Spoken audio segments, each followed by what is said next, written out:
of the Real Stuff podcast. Welcome. This morning we have a special guest with us, and he is coming in our featured guest series. And today, believe it or not, we'll be speaking about water. This morning we have Mr. Herbert Thomas, recently retired as the managing director of the UWI Water Resources Authority. Morning, Herbert. Good morning, Sir Flavius. How are you, sir? I'm well, and you? Yes, well, I'm blessed. Glad to be alive Wonderful. and glad to be present on your program this morning. Yeah, man, thank you very much for coming. And I must tell our listeners that we have been friends almost all our lives. Yes. Way back, you know. Mm. Went to school together. And, Yes. here we are today. I want to just start off with you just telling all our listeners a little about yourself Okay.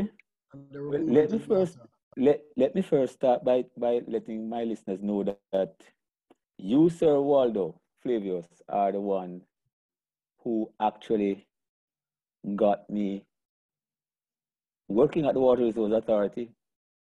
Yes, I don't know if you recall, in That is 1972. so far back, man. That is so Yes, far had it back. not been for you, I would not have been in the water.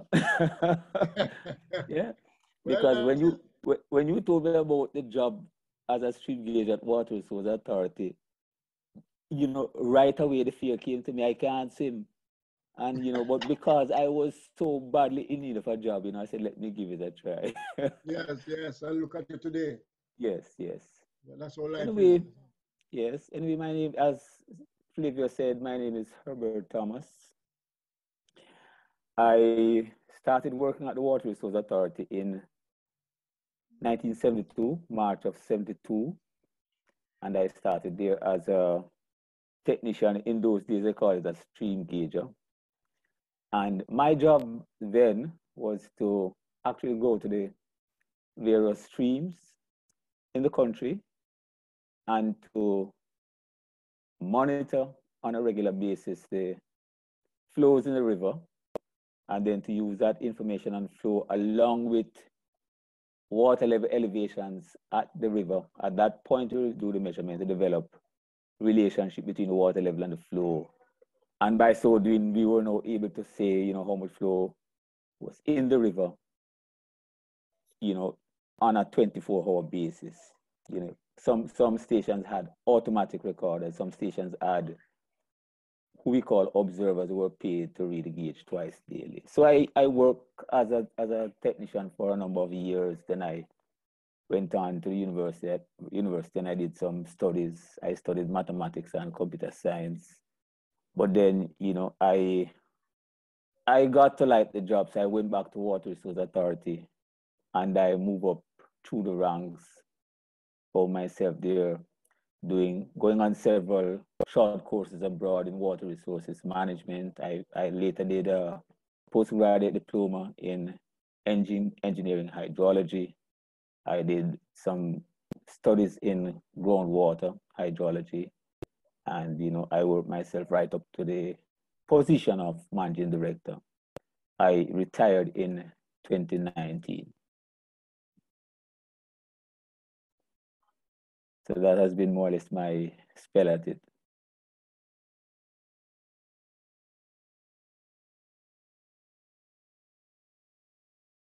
So Flavius? Hello? Well, since I'm not getting through to Flavius, let me just continue to tell a bit more about the Water Resources Authority of Jamaica, where I have been most of my time. That institution has the mandate under the Water Resources Act of 1995 to manage the water resources of Jamaica. And by managing, what we mean, we regulate, we allocate, we ensure conservation and protection, And that is more or less what the Act requires to do. And our mission really is to ensure that the management and the development of the water resource of the country takes place in a sustainable manner.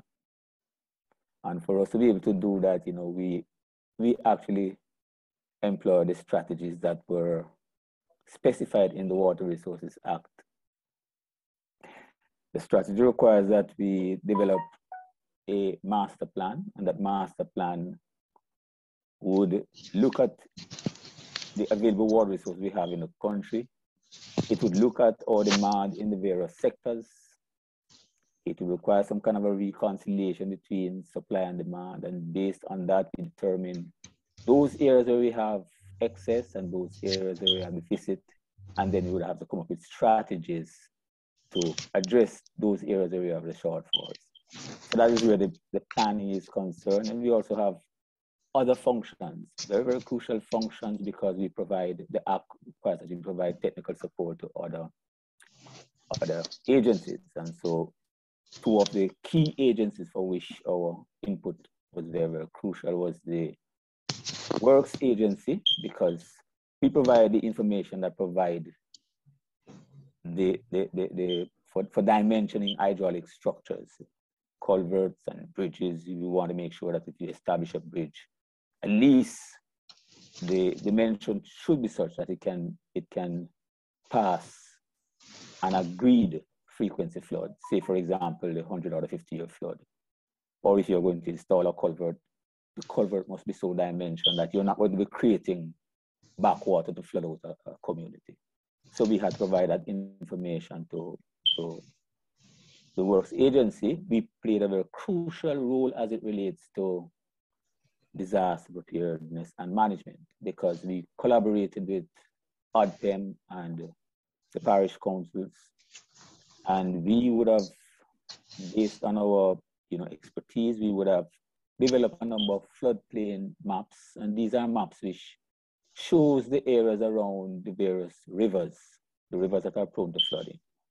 So it would show the areas that will become inundated given flood events of different return period.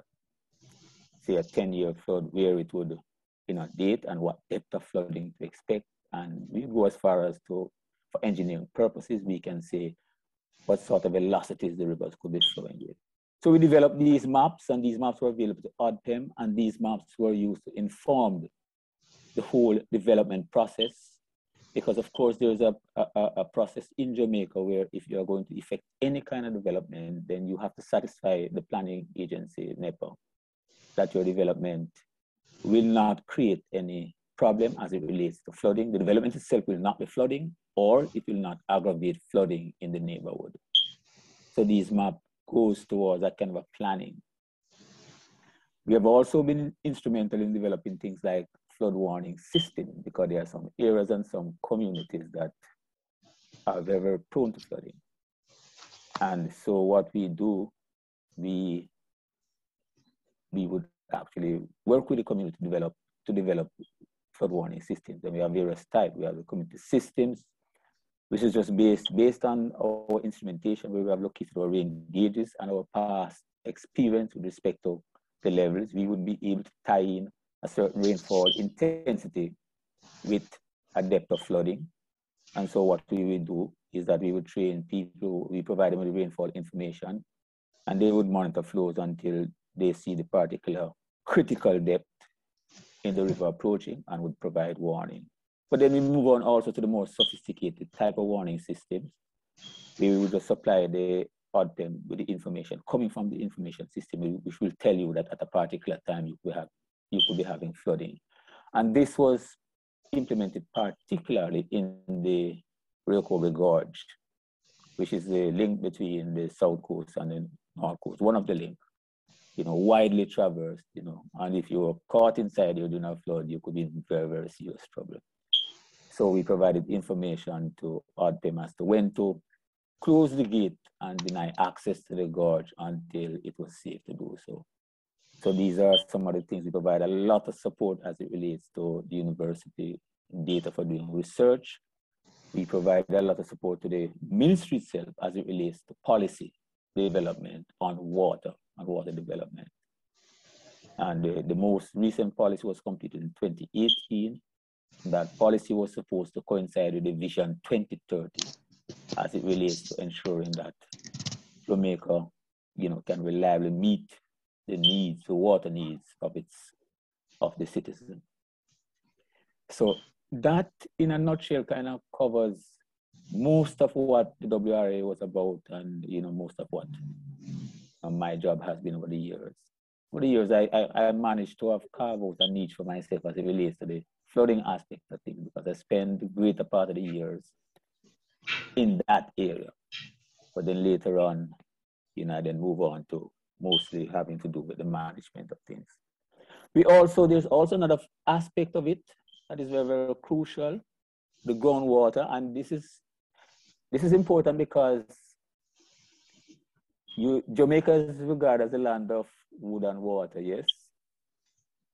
A significant part of our water, the western 2/3 of the country, the water resource is largely groundwater. And that water is more or less kind of out of sight. It's underground. And to access it, you have to drill wells to pump it up, to get it to the surface. In some cases, a lot of rivers are fed by these underground, what we call aquifers. And the area, we have a tremendous amount of storage in our limestone aquifer. And because of a phenomenon in Jamaica known as karst, where the rock itself, by virtue of the various earth movement and geologic activities, there's a lot of fracturing of the rocks. And because of that, it allows for rapid movement of whatever is thrown on the surface to get into the groundwater. So the groundwater is to an extent vulnerable to surface impact, 1, and 2. If everybody was to go there and throw in a well as they feel like and pump, then the other issue that we are faced with is that we could have seawater actually coming in to pollute the groundwater. The truth of the matter is, if you pull the water level down below sea level, then sea level is going to come in to restore that balance. That's just how nature is. So one of the things that the WRA does, if you want to drill a well, you have to approach the WRA for a license to abstract water and to use it. First of all, you need a permit to drill, because you need to drill to find out exactly where you want to put your well and to see if you can get the yield that you want. And having satisfied yourself that you can, in fact, get the water that you want from the location that you have chosen, then you have to get a license now to abstract and to use that water. Because in that system now, where we give you that license, we know how much you're taking, we know how much water is contained in the aquifer. We have idea as to the replenishment rate, so we know how much you can safely abstract without causing the level to go to that extent where seawater is going to come in and contaminate it. So that's also another very, very crucial aspect of the WRA's function in terms of the regulation and use of water. Wonderful, wonderful. First, let me just welcome my co-host, Courtney. Morning, Courtney. Morning, Flavius. Morning, Herbert. Yeah. Good morning. Morning to the listeners of the Real Stuff podcast. Yes. Good to have you. Good to have you. Yes. Herbert. Yes. Recently, somebody told me that water is the next gold. What say you? I would want to say that water is the goal, not the next goal. Water is the goal. Water is life. Wonderful. Water yes, is life. If you just think of it, right? The greater composition of your body mass, right? Is water. Right. Yes. Water is something that you can't live without. Mm-hmm. You understand? So you could have all the gold that you have, and without gold you can exist. Without water, that's impossible. Yes. Yeah, so I would figure that water is the number one goal. Yes, well, Mark, I might embarrass still. Oh yeah, no, yeah, but that is so so evident, Yeah. But with all of that being said, why are we seem to be having so much problem with water in Jamaica? All right. The thing with water, right? The assessment of our data has shown that we have enough water resources to satisfy all our demands. Our domestic demand, our agricultural demand, our tourism demand, right? All our demands, we can satisfy them. And by the way, agricultural demand is our largest demand. Yes. The problem is, right, the way that Jamaica is structured. We have a backbone mountain ridge moving from, say, east to west, right? You're familiar with it, right? Moving from the Portland, the Blue Mountains, right through the Clarendon Plains, right across. Mm-hmm. Right. So the bulk of our water resources, surface water resources, groundwater resources, well, the resources, I would say, are balanced between groundwater and surface water, say 50-50. Okay. To the north and the south of this ridge that divides the country. But in terms of our demand centers, most of our agricultural plains are on the south coast. Yes. Most of our population are on the south side as well. So our demand is probably about 9 times as great as on the south as on the north. But here's the problem now. The problem is now to move water from where we have it, right, to where the demand is greatest, right? Wow. So you can imagine we're going to have to either pushing it through the mountain or taking it over the mountain or taking it around the mountain, right? And that is where I think our effort and our focus ought to be right now. And I think the policy has spoken to that, and they've recognized that this is something that must be done. Right, so the government is currently looking at that. But the issue is with the movement and to get it across is the energy, the energy required to do that. Okay. Right, and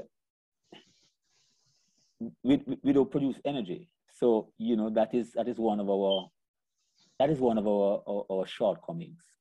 But we have the capabilities of producing energy. Well, we are a sunshine country. So, right, yes, we are a sunshine country. So we have to look at the whole mix of energy, because even to offset some of our needs in those areas where we can maximize the use of hydro, we have been looking at that. That's hydropower, using the river itself where we can to generate more power than we have. That's a question I'm always getting, you know. Why haven't we even tried dealing with hydro? We have a number of hydro stations, you know. We have hydropower stations on a number of our rivers, you know. Very small, though. Yeah, but they are small. And I think the technology now exists because initially, to really have an effective hydropower, you would need 2 things. You need the quantity of water, you need the head, right? So you need to have the quantity of water at the head so that you have that energy, the amount of energy that you want to generate from it, right? Right. But I think with the technology now where you can, even at low heads, because you have low head turbines now, right? Okay. So we are in a better position now to probably generate some more hydropower. Right? So those are with the expertise who you know is skilled in that area. Yeah. Right. As it relates to solar energy, I think that is something that we are looking at now. I can see where it has been employed in a number of cases where we have gone into some of the rural schools and we are harvesting rainwater, and we are using solar energy as the means now to pump the water, increase the pumpage of the water to the school population. So the need to actually get into that on a larger scale is being looked at now. But that you'd probably have to deal with the Ministry of Energy, get somebody to really speak on that. Yeah. Right? But that has been our challenge, the energy, because when we look at the largest portion of our energy bill, if you were to check with the National Water Commission, the largest portion of their bill, right, is to really pump water. The energy cost for pumping water, it is phenomenal. Yeah, if we continue with you can imagine having to pump that over a mountain or you know, to get it through a mountain or around, to bring it around. So that's our challenge, and we have to find a way to deal with it.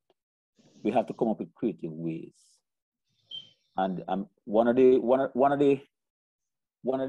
things that we probably ought to be looking at, because there's a concept known as virtual water, where we look at actually the water that actually goes into the production of a particular commodity. If you're rearing beef, if you're whatever you're doing. And when you look at the cost, for example, to take a young calf up to maturity, the amount of water that, you know, you have not really looked at the value, right? Attach a value to that water. And you know, it might, you in doing so, you might find out that it might be better off for you to produce something else of more value, and maybe import beef. You know, so the whole concept of virtual water, right, and the cost of water and the cost to produce water, right? If you were to really get into that technicality, you might find out that some of the things that we are doing, it might be worth the effort to concentrate on those efforts where we can, you know, maximize our return. But then, of course, we have to think of other things like food security and so. So it has to be an integrated approach to the whole management of the water resources. So you have to look at everything else. Yes. So, Herbert, just a quick interjection here. Yes. I noticed you mentioned solar and hydro, but I didn't hear anything about using wind.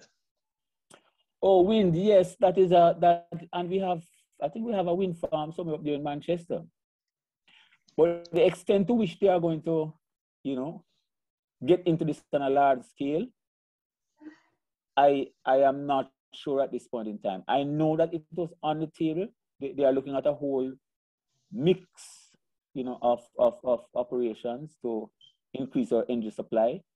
But in terms of where they are exactly with it now, you know, I'm kind of like a little bit out of the loop, you know. So, but I know that the wind is also a contribution. There is a wind farm in Manchester, not Manchester, over there in Poultry there. Yeah, Manchester. Yeah, Manchester. Yeah, Manchester. Yeah. But what I want to ask you, mm-hmm. Do you think that the government meaning whoever is in power or whatever, or in the technocrats who help run the government, are they placing a high enough priority on water? Do they understand what you're telling us now, how important water is? Do they understand that? Yes, I think they do.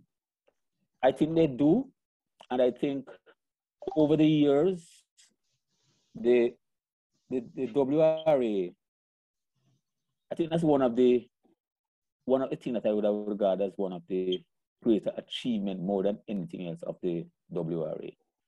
Bringing that awareness to the Jamaican people, because once we recognize that once the Jamaican people, you know, have this understanding, right, then clearly by their demands, it will become, and it must become the agenda of the government. And the government, in my mind, I think they have clearly seen it, and they have demonstrated that at one stage of the game, there was a whole ministry that was devoted to water, Ministry of Water, right? There's no longer the ministry, but there's a whole section still, right, in the ministry that is focused on water, right? So the focus is still there, the understanding is there, right? And I think the will is also there. for me, during the period that I was there as deputy managing director, right up to managing director, and I could see over the year there was, there was growth in the amount of support that we were getting, right, both financially and otherwise, to be able to enable us to carry out our function. So, I think that they are seeing it. Based on that, you think that we're in a good place now with the I think so. Awareness? Yes. Yes. In terms of the awareness. Yeah. Yes, I think so. I think so. Because I'm still hearing reports of some areas in the island that still don't have running water. Not a lot, but you still hear that. Yes. Yeah. The policy 2018, completed in 2018, and along with that policy is what is known as a strategy and action plan. And that strategy and action plan is a timeline, right, to ensure, because the policy speaks to ensuring that the whole country by 2030, consistent with the Vision 2030, Jamaica Vision 2030 plan, right, should have access to water. Mm-hmm. And so even presently, I am aware of several components of that action plan that is now being implemented by agencies of the government. So, for example, the Rural Water Supply Limited, I know, they, along with the NWC, they are implementing, in conjunction with other stakeholders, the IDB, and so they are implementing several community projects to get water into those communities, either to expand, right, because of the increase in demand in those communities over the years, and for those communities which don't have any, to see how best to get it. We have to face the facts, and the policy would have underscored there are some areas that it is definitely, I wouldn't say impossible, but it is uneconomical to have pipe water going into everybody's household. And the policy, if you get a chance to read it, and it's a copy of it is available on the WRA website. If you go to the website, you can actually pick up the policy. But if you read the policy, you will see where the country is more or less divided into two areas, what they call a utility service area, which means that that area can be economically supplied by a utility service, like the NWC or any other service. Yeah. And then you have the other areas that are regarded as the non-utility service areas. And in those areas, by virtue of their location, some of them by virtue of their altitude to get water up there, and then the amount of people up there, to put in an infrastructure, right, that is going to cost millions to get water up to a small community up into, very, very, very high altitude. And so some of the time, some of these not economically viable. So what they will do, they have to look at different modalities. So they are looking at things like rainwater harvesting. They are looking at things like trucking water. There are a number of other modalities that are being looked at.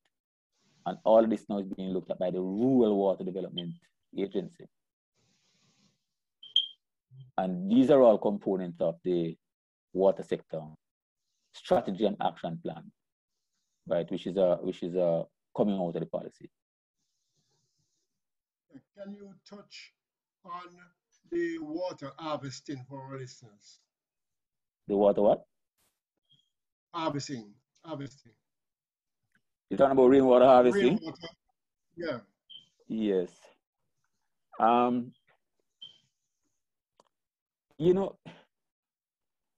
The harvesting is something that,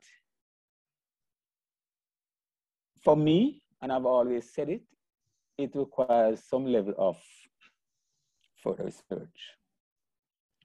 And why I say that is because presently, a lot of people is of the view that when rain fall and we see it, if we're not catching it into some kind of storage, then thing is going to waste. And it's not necessarily so. Oh, yes. Right, it's not necessarily so, because it can be the case if we are not careful how we develop our land surface, because harvesting of rainfall is not solely by virtue of surface structures. It's not solely by tanks, surface tanks and reservoirs and kind of stuff. But you can harvest a tremendous amount of water, as we do naturally in our reservoir system, underground river reservoir system, our groundwater system. And as a matter of fact, we have introduced somewhere by St. Catherine in the Inwood area a rainwater harvesting system. It's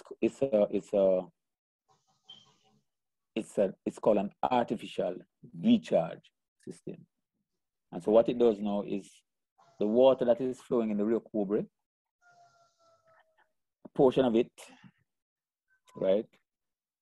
Anything in excess of the demand, it goes into a series of detention ponds, and from there, it is treated and filtered, and then it is injected in a number of wells down by Innswood.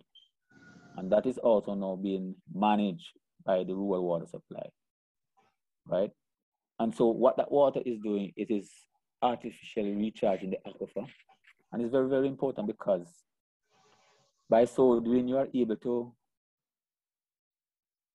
maintain, you know, a saline front. You will have sufficient water to prevent that seawater movement in when you raise the groundwater level inland. And it allows for the development of more wells in the area, right? Because if you are developing wells and you are not replenishing the aquifer as fast as you're removing the water, then you could have the serious problem of saline intrusion. So in terms of the harvesting, I think we can do a lot more in terms of the artificial aquifer recharge.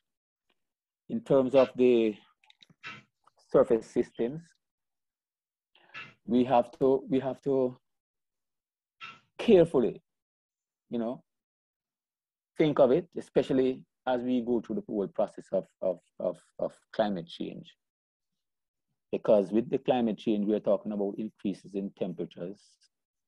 Increase in temperature actually means increased evaporation and evapotranspiration. And for more reservoir systems, you could be losing a lot more. A lot of that water could be evaporating. But then also you have to have the right areas for putting up such storage. Like I told you, a significant part of our country is limestone aquifer, karstic limestone aquifers. A lot of cracks and fissures. You put up a reservoir there, you have to be careful that it is properly lined so that you won't be losing all this water, filling it and it's seeping right back through to all it will go down to the aquifer, but you'd have spent all of this resource putting up the structure only to lose back the water to the aquifer. It would then becoming an artificial recharge system, which is not what you would have wanted. So there are a number of things that you would have to look into and to research. You would have looked around the country and seen a lot of black tanks all over the place. And the truth of the matter is that a number of these black tanks, they are not harvesting rainfall directly. They are taking water from the NWC system, filling those tanks. And in my mind, I think some of the times when you see those reservoir levels moving down rapidly, the way that I see it is that we are transferring storage from one medium to another. We're transferring storage from those reservoir, Mona and elsewhere, into these tanks, into these black tanks. You're not increasing your source. You're not increasing right. So, your storage. No, but in fact, that's what I'm saying. In fact, you are increasing storage in these black tanks, right? The problem is that it's your inflows to these reservoirs, right? And we have done studies at WRA to show that what would need to be done, for example, to be able to increase the amount of flows into that Mona reservoir. Right? You'd have to bring water from some other river. In fact, that study has been done long ago, and part of it was implemented because we do have some water coming from St. Thomas, one of those rivers there, into the Mona Reservoir. It's not just the Hope River, right? So we would need to be getting water because the Hope River by itself, right, is not able to supply the water that we would need, right, to satisfy the kind of demands that we want from those to satisfy demands on that system. So we would have to complement it by other sources. So yes. Rainwater harvesting, yes, it is something that we need to consider. But I think that we need to assess it carefully and make sure that, you know, we can use the good example of the Inzo thing, and we can check elsewhere to see where we could put in some more of the groundwater recharge system. And we could also, yes, be checking to see on what part of our landscape, you know, is more suited to putting in some more of these reservoirs. And you have to also remember that as you put in a reservoir, then there are other things that you have to be concerned about. That's why I'm saying that everything is that we have to take a whole integrated approach to it. Because when you put in a reservoir, you also have to think in terms of what is also existing downstream of it. Because reservoir at times they do fail. And when they fail, you know, it's really, really a gigantic wave that is coming down to move everything in its path. We have seen the small dam at the Rio Cobre break already, and the damage it created.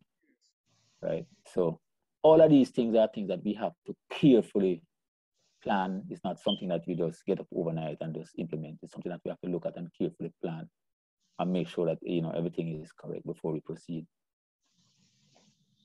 Yes, Herbert, as you're talking about rainwater harvesting, Yes. what are the problems in treating these waters? Like seeing that, you know, the weather patterns have been different, and the rainwater itself has become more acidic. Well, I suppose it depends on where you are, you know. I don't know that in Jamaica that would be a significant concern, because I don't know that we are into much of that kind of production where we are discharging the kind of gases into the atmosphere, like sulfur dioxide or whatever it is, that once it gets to the rainwater, it's going to become acidic, right? So it depends. I think it depends on where you are on the globe, right? That you'll be so concerned about the quality of the water as it relates to, like, its acidity. You know, there might be other things like the surface on which it is coming down, and you're going to have to put in, you would definitely have to put inside of there things to affect the normal treatment. You'd have to filter, and you'd have to treat to get rid of your, you know, the bacteriological things that, you know, would be coming through in the water. But as it relates to, like, the acidic things, I don't know. I don't think it's an issue for Jamaica, but we could verify that that is something that could be verified with NEPA, because I think they would have all the data on that matter. As we speak about that, what can you say about the quality of water in Jamaica normally? Generally. Yeah. Well, I think we have boasted over the years of having good Best quality water in the water. world. Yeah. Yes, yes. And I think that still obtains, and it is one of the functions of the WRA, because when we issue a license to abstract water, the abstractor on a monthly basis must submit not only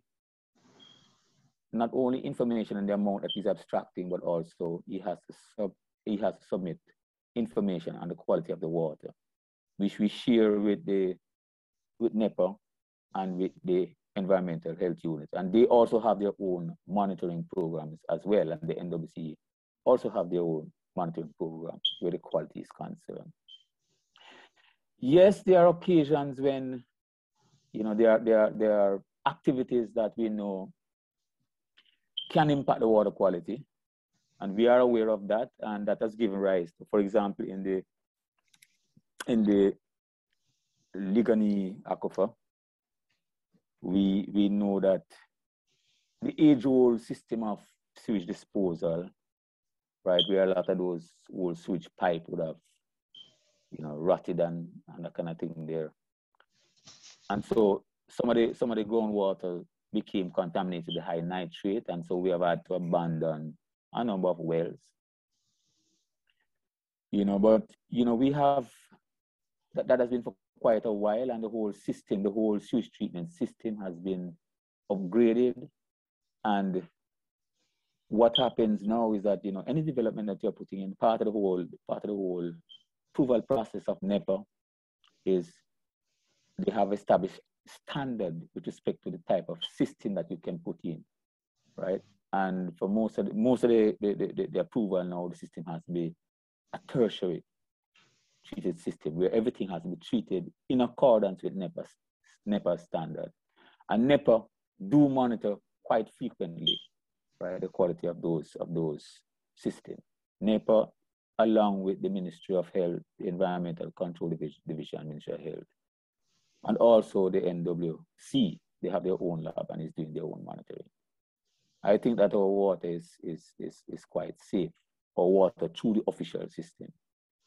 If you're at a river and I wouldn't advise that you just take up water at a river and just drink, because sometimes depending on what is happening upstream with some of the houses and so, then you might have things getting into the water.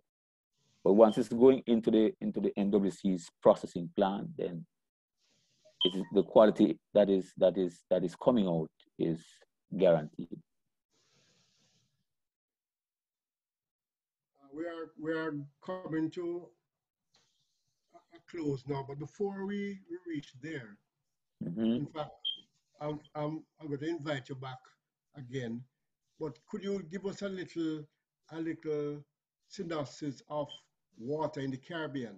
Probably next time we can talk more in depth on that. And this is a Caribbean podcast, We do everything Caribbean. Yeah. The truth of the matter, I do have some information, but they are not in my head, and so okay. It's kind of difficult for me to just reel them off. What I do know, I have been involved with work on water in the Caribbean, and it would seem as though they are, as it relates to water and the management of water, Jamaica is more or less way at the head of the list, right? Barbados, Trinidad, yes, they have system in place. Barbados, I think their water is largely groundwater. St. Lucia is largely surface water. Trinidad, I do have information on those countries, but like I tell you, it is not in my head. Yes.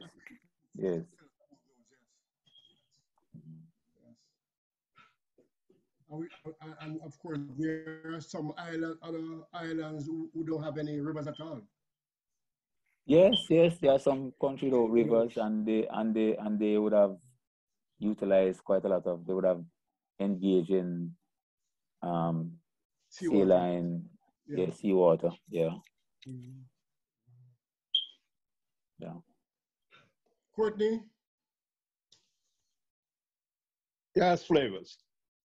Yeah, man. Anything else? We are coming down to end time. Well, just a quick question. Regarding what is happening with climate change and water. What do you think, what would you recommend, the preservation for future generations? Well,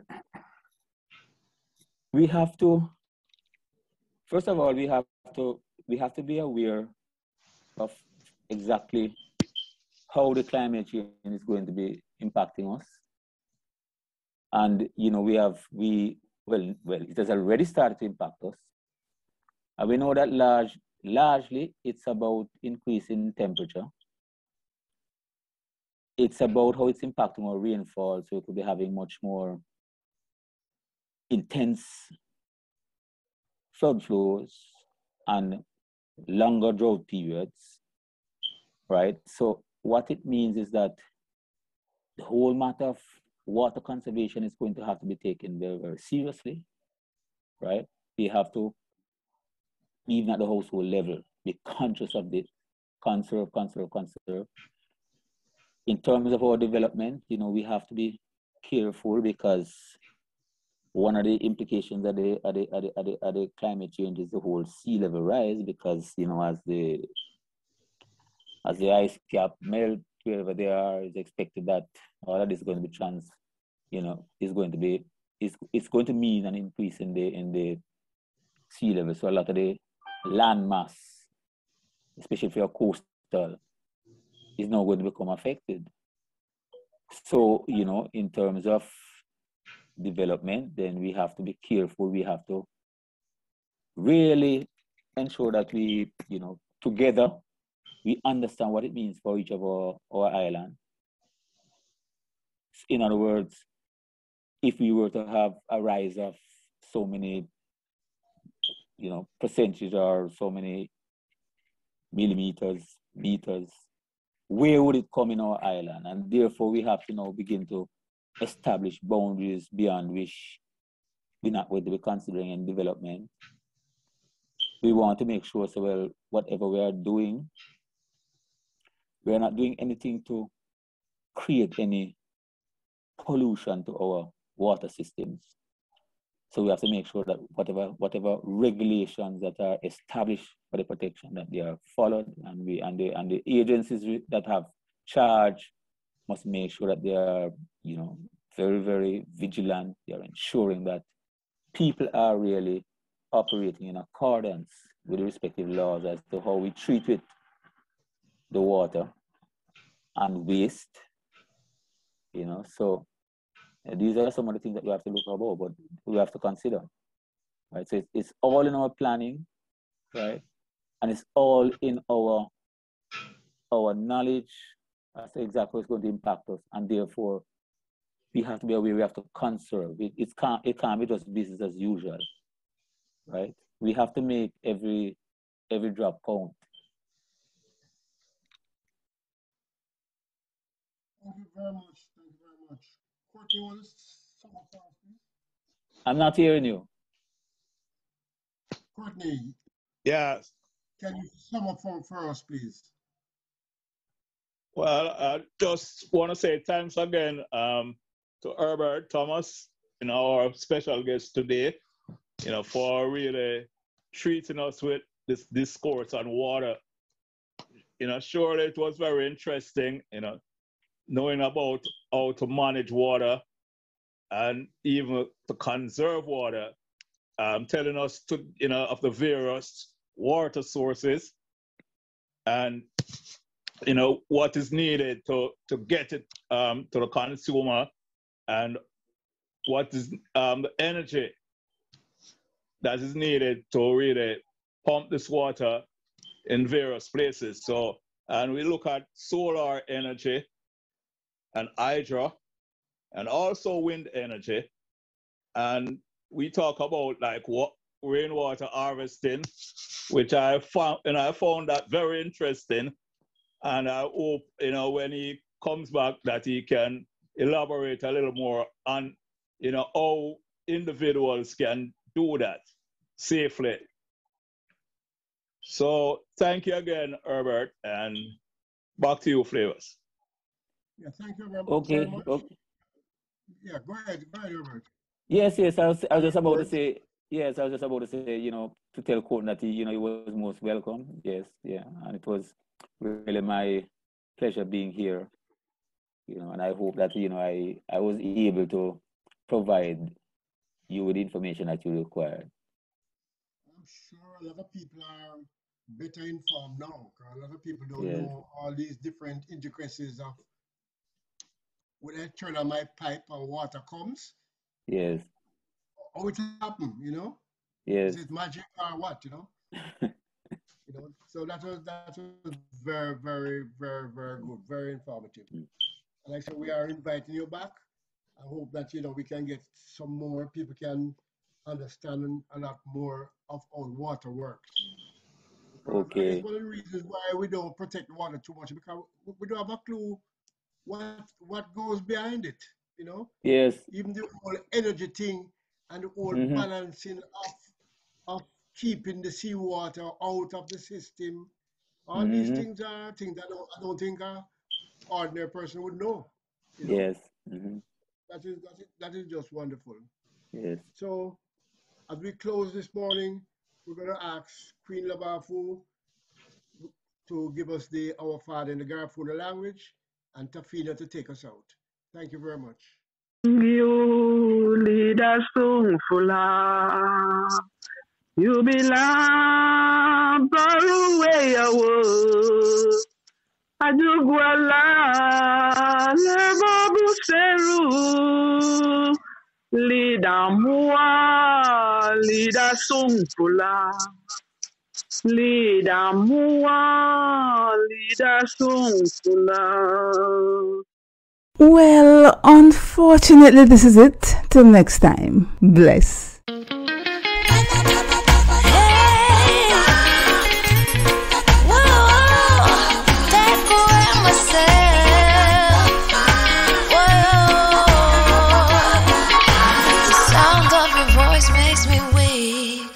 All you gotta do is just speak.